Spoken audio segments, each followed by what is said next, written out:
एखादा मुलगा आहे की त्याने ठीक आहे तो काही वेळेसाठी भरकटलाय, पण त्याला नंतर आठवलं की आपण आता काहीतरी करायला हवं आयुष्यात, आपल्या आयुष्याचं काहीतरी सार्थ करायला हवं, मग त्याला नोकरी करायची असेल, व्यवसाय करायचा असेल, उद्योजकतेकडे वळायचं असेल, तर मग या तरुणांसाठी काय काय पुढे अपॉर्च्युनिटीज असू शकतात? खूप चांगला तुझ्या प्रश्नात एक मी सगळ्याला सांगेल की या तरुणासाठी आत्ता सुवर्ण काळ आहे.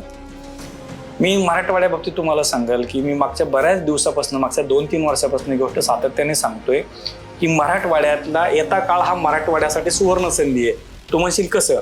तर पूजा, मराठवाड्यामध्ये येत्या काळामध्ये जवळपास 10 ते 12 इतके मोठे ग्रुप येत आहेत, ते जगातले सगळ्यात मोठे ग्रुप आहेत. म्हणजे आपल्या मराठवाड्यामध्ये 1 लाख तरुणांना काम मिळणार आहे आणि खूप मोठी गोष्ट आहे. त्यात वर्कर असणारे, ऑपरेटर असणारे, इंजिनियर असणारे, कारण ह्या कंपनीने करोडो रुपयाची ते इन्व्हेस्टमेंट केली आहे.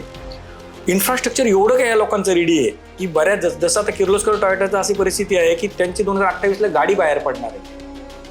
आणि दुर्दैव असं की आमच्या मराठवाड्यातल्या लोकांना माहितीच नाही काय चाललेलं आहे. विचार कर, एखाद्या कंपनीमध्ये जर त्या माणसाने 30,000 करोडची इन्व्हेस्टमेंट केली, बरोबर आहे, त्याला माणसं लागणार का नाही लागणार? मॅन पॉवर ऑब्व्हियसली लागणारच आहे. मग आता आपलं काम आहे की या मुलांपर्यंत पोहोचवणं.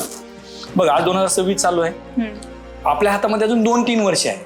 म्हणजे जो मुलगा आता 12वी शिकतोय ना, बरोबर आहे, त्या मुलाला जर आपण व्यवस्थित गाईड केलं ना आणि एखादा डिप्लोमा करायला लावला ना कुठला, तर 2 वर्षांनी तो बाहेर पडल्याबरोबर कुठं त्याला काम मिळेल. आणि आता कामाची गरज आहे सगळ्या, सध्या कंपन्यांना पण या लोकांची गरज आहे.